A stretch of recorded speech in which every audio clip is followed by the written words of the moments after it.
All right, I call this meeting to order at 8 p.m. Madam Secretary, can we get a roll call? President Winter. Here. Vice President Kavada. Present. Treasurer Polanski. Present. Senator Zaki. Present. Senator Engel. Present. Senator Struckman. Present. Senator Steinheiser. Present. Senator Benke. Present. Senator Brown. Present. Senator Luff. Present.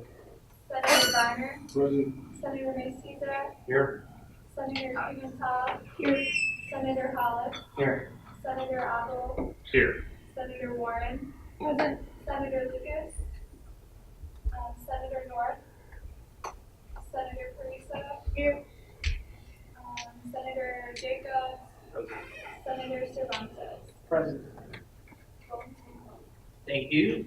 We have a presentation by the Executive Director of Retention and Student Success Services, Andrea Welch, who will be talking about add-drop reporting for all process.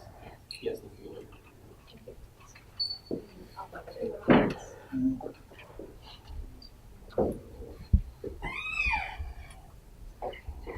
Good evening.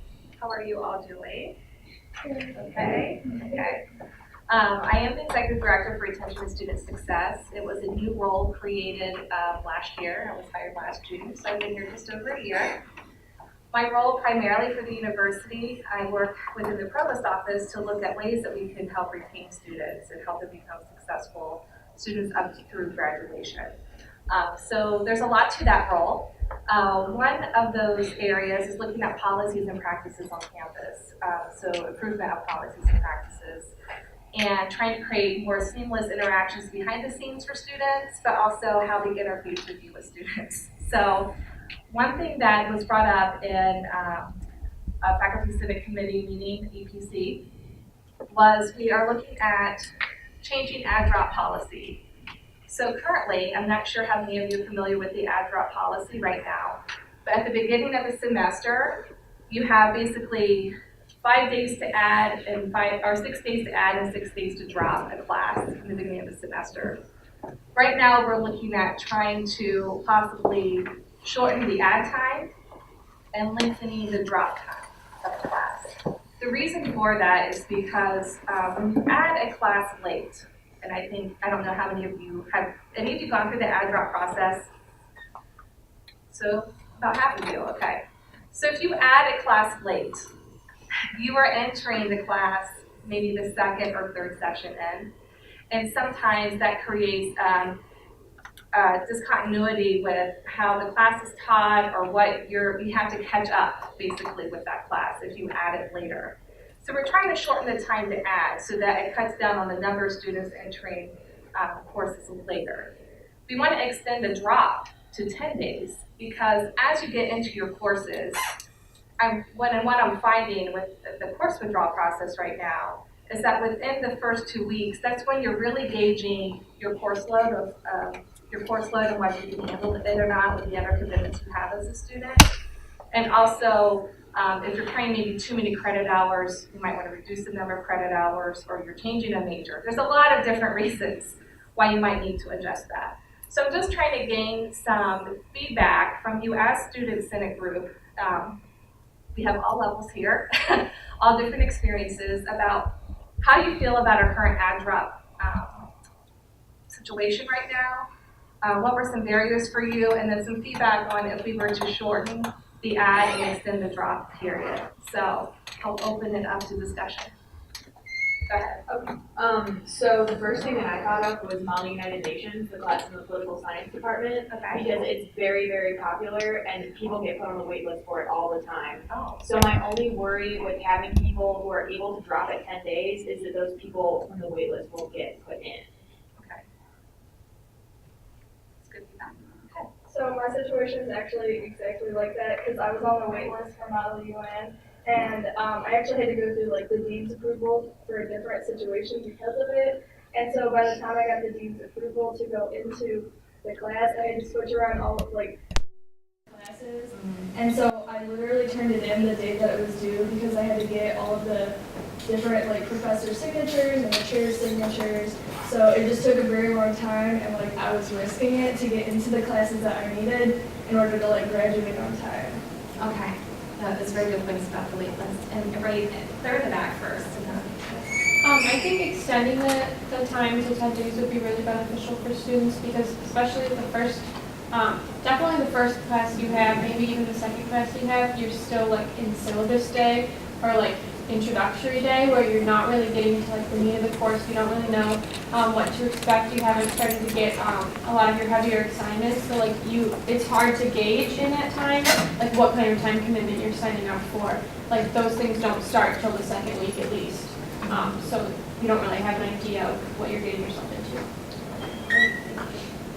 The only time that I ever had to add a class specifically was my second semester in my freshman year, and I just remember feeling a little confused about the process because you schedule your classes in focus for your first semester, and there's really not a lot of room to change in that situation because of the classes that we encourage students to sign up for at focus. But I remember being very confused as a second semester freshman, having already felt adjusted in university, and it just was a little demoralizing to kind of run around from professor to professor getting signatures and trying to figure out what I had to do at that stage. So maybe if there's a way to explain the process more to students and make that information available to them easily online or something. I remember looking it up and not really getting that many answers. So I had to talk to my faculty advisor specifically. So just making it a little more clear for new students or just students who haven't gone through the process. Thank you. Yeah, just out of curiosity, is there any way you can create some sort of hybrid system in which you keep the add time the same and then extend the drop time? Or You mean keep add to 6 yeah, days? yeah, exactly. Yeah, absolutely. That's still an option. I guess the best way for me to explain it was to use the 5 and 10, but Okay. yeah, certainly we could keep it at 6. Okay. You were Yes, I'm glad you kept it at 5. The only reason why I have fear about shortening is if people are trying to switch sections of the same class, especially if it's a multi-section class, and if you don't feel like you're really fitting into that class, switching sections and you're able to drop it, but adding is a more complicated process. That would be even more confusing than the system that we currently have.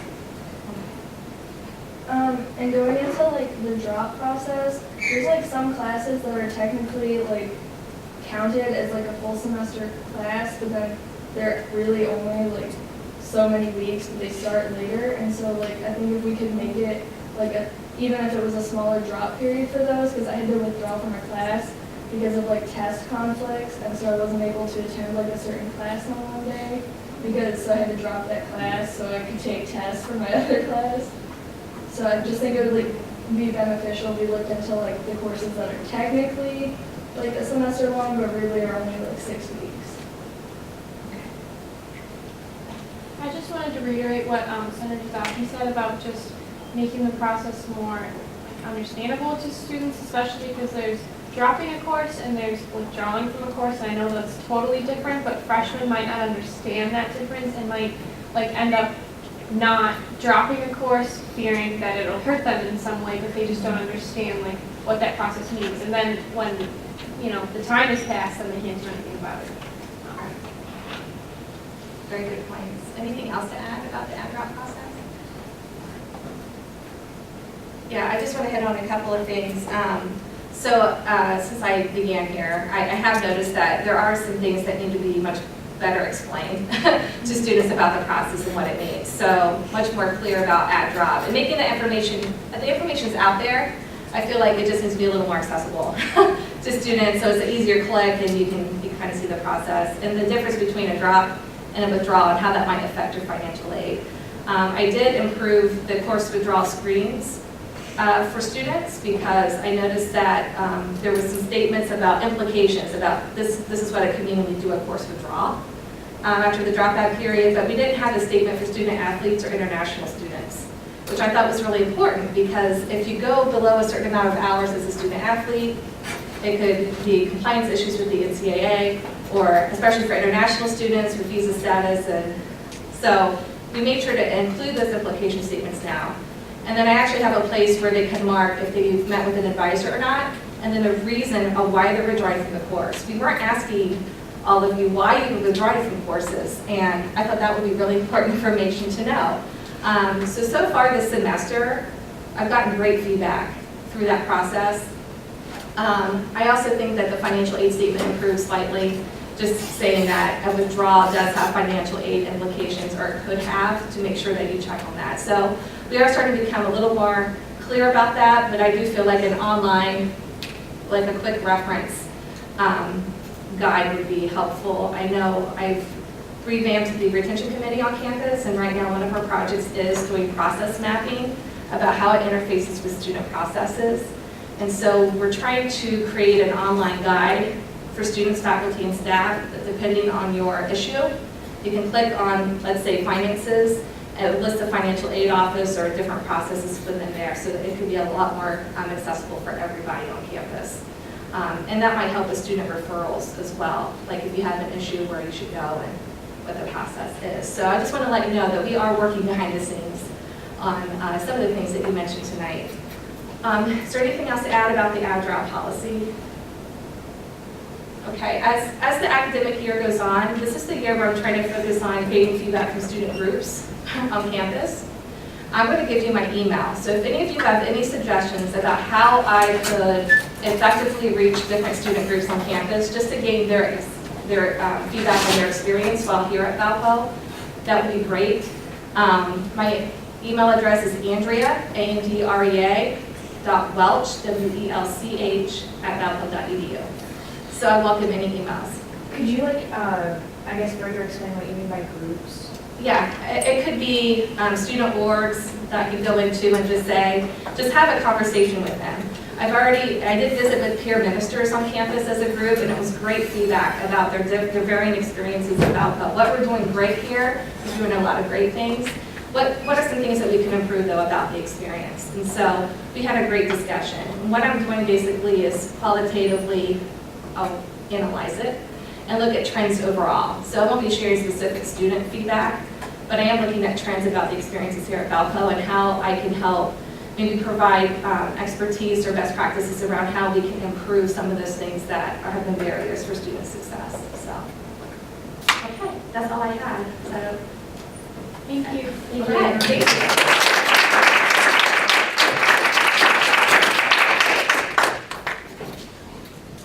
Thank you, Andrea.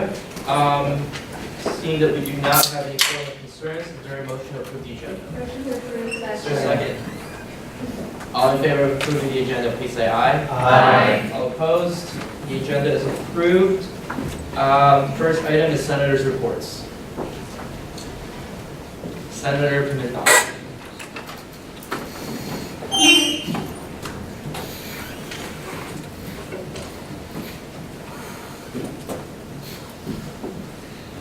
Hi everybody. So I've been meeting with the Chinese student board about getting recognized. They were having some difficulty, and so today we were able to speak to Vice President Kabaya, and I'll be meeting with them again on Wednesday to kind of help them through the rewrite process. Also today I was able to have a conversation with President Winters about changing some things in the Student Senate lounge. I'm not sure if any of you have sat on that purple couch, but it is rather small and kind of uncomfortable. So I talked to him about maybe donating a futon and even bringing a mini fridge in there for snack bar purposes. And then I also discussed with President Winters along with Senator Macy's-Ack and Senator Hollis about the forming of a diversity and inclusion committee on Senate. We found that there's kind of some representation issues, and we felt that as minority senators, we could kind of tackle these and be a voice for the voiceless, not simply just based off ethnicity or race, but there are some groups that don't necessarily have an org, or they don't have a strong presence on campus, so we would kind of fill in that position. So if you guys have any questions or want to give us any feedback or any suggestions for us, we greatly welcome it. This would kind of be so. Thank you. Senator Stein.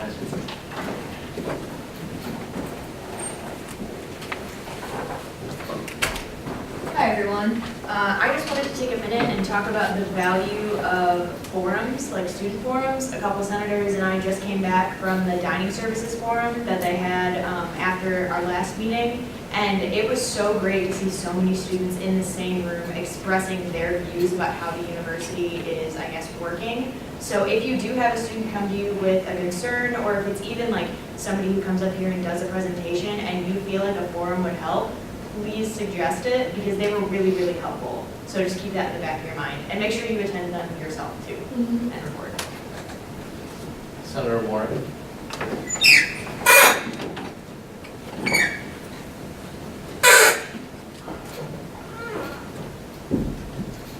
I just wanted to say I also attended the forum. It was really great. I thought that this week was a lot more productive than last week. They had President Heckler's chief of staff running the meeting instead, and I think that helps for like a more productive conversation. I just wanted to say like thank you to those who encouraged people to come. I thought it was really helpful, and they were definitely like more receptive of like a lot of the things that the students were saying. I was a little disappointed in how much like Founders or dining services like advertised, because they didn't advertise it much. And I reached out to them about that. I know Hannah reached out to dining services about something different. So I just wanted to encourage you guys to like not be afraid to do those things. Like the chief of staff gave us his information and encouraged us to use it. So like use it. Like don't be afraid. And like I reached out to dining services. Like that is your position. You're allowed to do that. So keep up doing that stuff. Thank you. Senator Emmett. So, as Lily said, I talked to Vice President Ryan, and he was just like super receptive, so I would definitely recommend you guys reaching out to him. So I emailed him earlier and talked about how a lot of us had concerns with like, we just felt filibustered or like disregarded, like a lot of our comments felt that way. And so that is why he ran the meeting, and he like completely agreed with everything I said. So I just think it'd be really helpful if you guys reach out to him with your concerns, because he was very supportive of everything we have. And he said like it's not out of line to say something negative about like a situation or like a way something's done, because that's like our job as senators. So I just want to remind you, like he even recognizes that it's our job to like point out like some of the things that we want changed, even if it's just a forum, because they found it super receptive, and he just really appreciated that people were reaching out to him. And as he said, like, he's the chief of staff for President Heckler, so like, if we go to him, we're probably gonna get like a lot more feedback than if we just go to like President Heckler. So it was just really great, and thanks to everyone that went, because it was like a really great forum, and they actually really listened, and they like took notes, and they acknowledged what we said, so it was really great. And then also, if anyone's interested in being an overnight student ambassador, I'm one, and I can help you guys apply, because the application's due Wednesday. And it is an on-campus job, so if you have like work study, it goes towards that too. So if you're interested, you can talk to me after the meeting, or you can email me, and I can help you apply and go forward. Thank you. Senator Menke.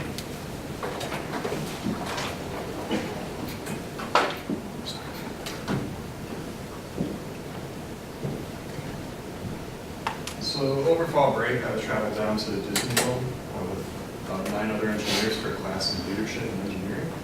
And while we were there, we were in a whole bunch of different workshops led by Disney employees outlining strategies for good management and leadership. And one of the major items that they brought up was the importance of culture in an organization's success. And this prompted me to start thinking in how we were doing in this body in regards to our internal and external leadership in the Senate and in Valor. And in short, in my opinion, we are not doing very well. Are we thinking about our own culture, both in how we see and interact with Senate, as well as how the students not in this room see and interact with us? For our internal culture, the questions are simple. Do we want an atmosphere of innovation or one of stagnation? One gives us the opportunity to affect real change in this community and make it better, while the other makes us no more than a group of pencil pushers. Sadly, I currently see us quickly moving towards the latter, as we are seemingly incapable of looking beyond our bylaws and constitutions to the real reasons that we are sitting here today. We also need to ask ourselves if we consider Senate to be collaborative or competitive. Do we work together or do we work against each other? I believe that with a few exceptions, we have gone from the days of working together when I was a freshman to now being at each other's throats every Monday night at 8. This is not the way that it should be, and I long for the days when coming to Senate was actually enjoyable and not a looming battle. We need to reevaluate purpose, and governing ideals in this body are. Why are we here? What is the point? Are we here to act as free labor for craftsmen, administering student organizations for pennies on the dollar, or are we here to do something more? I hope the Senate can turn its divisive and contentious culture around quickly and be governed not by personal or party politics, but rather by a drive to make this community and the university better for us and the students which will follow us long into the future. Thank you. Thank you, Senator Benke. Senator Hollis.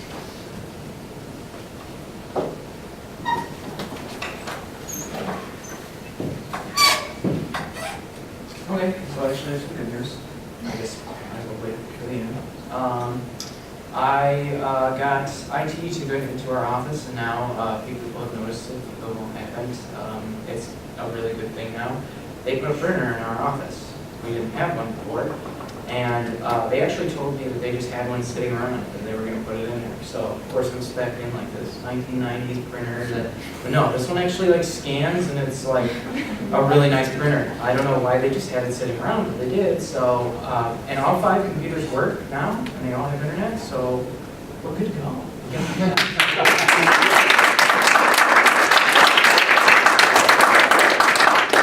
Any other senators' reports? Seeing none, advisors' reports. No report. All right, moving on to oaths of office. Can I have all the executive new members please come to the front with this sheet of paper that's on your desk?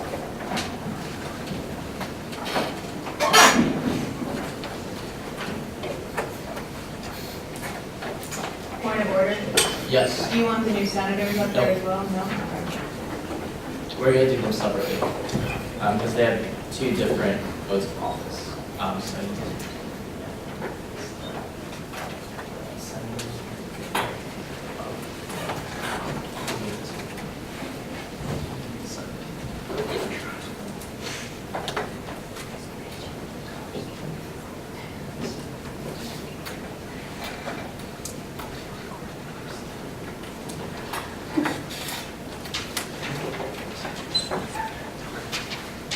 All right, if you raise your right hand, face the senators, and repeat after me.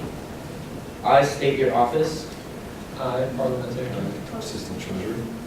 Oh, I'm sorry.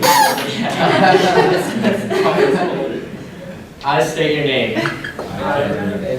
Do solemnly swear that I will faithfully execute the office of position the office of Parliamentary of Valparaiso University University and will, to the best of my ability, and will, to the best of my ability, preserve, protect, and defend preserve, protect, and defend the interests of the Valparaiso University Student Senate and the student body of Valparaiso University.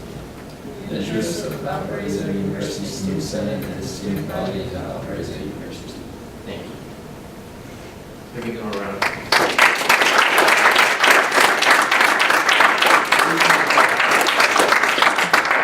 Now the senators.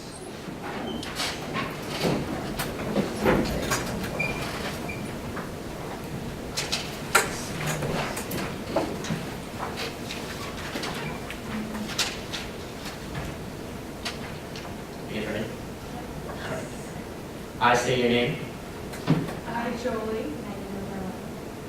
Do solemnly swear do solemnly swear that I will faithfully execute that I will faithfully execute the office of which I am about to enter the office of which I am about to enter, and will, to the best of my ability, and will, to the best of my ability, preserve, protect, and defend preserve, protect, and defend the interests of the Valparaiso University Student Senate and the student body of Valparaiso University.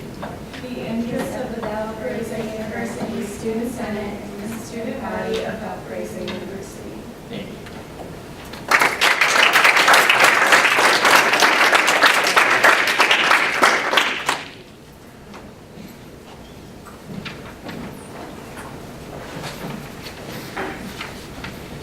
Welcome, new members. Moving on to officer reports. President Winter. So we are still looking for people for the University Council, Educational Policy Committee, and actually the Town and Gown Committee as well. Kind of what these each do, the University Council is basically the governing body over all the university committees, so they have reports from every single committee, and they have a few committees themselves, but they basically deal with any kind of policy change or any issues coming forth in the university, and then people present, just like we do in our meetings. President Heckler talked at the last meeting for a while about budgeting and staff pay and stuff like that. But Educational Policy Committee is in charge of curriculum for each college. And then the Town and Gown Committee is where we actually meet with the city of Valparaiso, like the mayor comes in, I'm pretty sure, and they usually have a meal with it. This week's just a breakfast, but after that it's usually, no meal? Oh, no meal, sorry. It is a breakfast this week, all right, that is correct. Okay, but yeah, so we still need like 5 people for University Council, like 8 for Educational Policy, and another 5 for Town and Gown. So if any of you are interested, or if you know anybody who's interested, like send a name my way, and I can work on getting them nominated. Yep. Did you put the times of when each committee meets? Yeah, I'll do that. I'll have a page in that. It's just once a month for each of them, for only about an hour probably. Okay. Any other questions? Okay, that's all. Thank you, President Winter. For my report is sort of additive to what he just said. So it's like the other function of Student Senate that we're not very much exposed to. I know we've done it before with recognizing the Muslim student organization my sophomore year, which most of you wouldn't have been present for. But the other side of Student Senate, aside from our primary responsibility of budgeting and allocating money to student organizations, is that we can make recommendations through Senate resolutions to these committees. So for example, University Council, the Educational Policy Committee, the Campus Community Policy Committee, and the Town and Gown Committee. So aside from being able to be a member of that committee, Student Senate can also pass resolutions to recommend policy changes to those committees. And no, we do not have the ability to implement these changes, but we can make those recommendations. And I just want to make sure that the senators know that, because I know that that's not something that we're used to in Student Senate. End report. Parliamentary and health pressure. I do not have a report prepared, but No, you're good. yeah. Secretary Assistant. Public Relations Coordinator Bailey. Executive Treasurer Polanski. No report. Assistant Treasurer Ray. No report. Committee reports. Executive Committee Chairman Woods. So we're going to meet at 7:45 a.m. on Thursday in the Senate office. We might be looking to have a different time for that because it's not exactly the greatest, but for new senators and executive committee members, this meeting is generally for executive committee as well as the chairman of each committee, and we just kind of discuss anything Senate related. Each committee gives an update, and we discuss new Senate resolutions or bylaw changes. So this week we're going to discuss SR FA001 and FA002. So if any of you have any input that you want to give, or if you want to come to that meeting, you're more than welcome. Thank you. Finance Chairman Becky. Since I wasn't able to attend the meetings, I was at a training thing for Kansas Judicial Senator Malcolm. If we have. Thank you. Media Committee Chairman Steinheiser.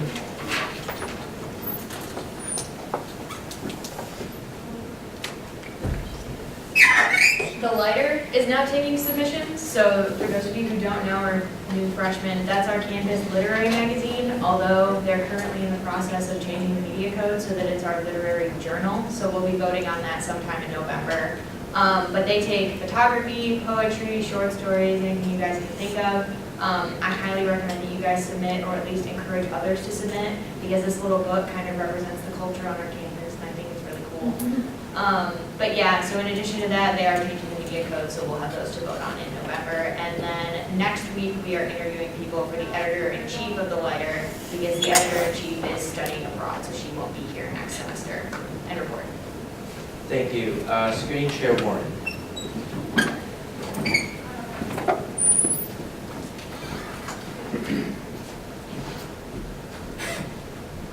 So the screening committee is going to start their next round of interviews and applications in the coming week, or the coming weeks. Dean Jenkins is going to send out that email this week to the student body. We have open committee media applications. Questions for that will be directed to Caitlin as the chair, and there are how many positions? 2 members. 2 member Yeah, positions. so the editor in chief doesn't go through that. Yes, right. So if you know anybody interested in that, encourage them to apply. In addition, we have 2 senior senator positions, which we will also be taking applications for, so we'll be working on that and trying to get us a full Senate finally soon. And then to our new exec members and Senate members, I just want to say welcome and don't be scared. It's probably a bit overwhelming, but there's 20 people in this room right now that will take every question you have, and you should feel welcome. So. Thank you, Senator Warren. Moving on to new business. Residents Committee Chairman's document. Yeah, I apologize for not having that in the agenda. I had some things developing that I was waiting on the response to that. So as for the Committee on Residents, we will be meeting tomorrow with all of the executive members of the House Councils across campus. That will, we'll see how that goes. I'll report on that next week. I also met with Ryan Blevins this past week, which is the Assistant Dean of Residential Student Affairs, or is it residential? Okay. That meeting went really well. He's really excited for the school year to work with the Committee on Residents and with the Senate. I also want to give a shout out to Senator Jacobs last week for giving the report. He's a freshman senator, we gave it, so I'm real proud. Also, just to report on what residential life is doing. Last week, I was not available to attend Senate because I was attending the Residential Life sponsored event, which is the Defamation Experience. Just to give a little report, we had over 300 students, around 320 students attend. It was an extremely successful event. And talking to different students across campus, the feedback was all very positive. So that's something that a lot of different offices around campuses contributed to, including Residential Life. Also, just another thing, Residential Life is putting on a trick-or-treat event this Thursday for faculty and staff's children. So if you know any professors or any staff members on campus that have younger children, please encourage them to go. That will be taking place with Wernberg Hall, Grant Hall, Alumni Hall, and Lincoln Hall. So if you live in any of those halls, or if you're interested in volunteering, feel free to contact me, and I will get you in contact with the people planning the event for each hall. But it's a fun time, so even if you're free, feel free to volunteer, stop by, grab some candy. Yeah, and Thank you. Moving on to new business, the confirmation of diversity council members. Is there a motion to open the floor to President Winter? motion to open the floor. Is there a second? Thank you. Thanks, guys. Okay, so for the University Council, the members have to be confirmed before Senate. This is the second of 3 weeks late. Thank you for hearing that. It's new business. But, so we have 5 people right now. We're technically supposed to have 11, so we're 6 seats short. So as more people come in, I'll bring them forth and forth to the Senate. But might as well just present them and we can vote as a slate. So the current members are myself, Senator Benke, Senator Mel, Davina Boykin, and Jackson Bluck. Motion to vote as a slate. Second. All in favor of voting as a slate, please say aye. Aye. All opposed? All in favor of approving the University Council slate consisting of President Winter, Finance Chair Benke, Senator Immel, the UPC President Davina Boykin, and Jackson Block, please raise your hands.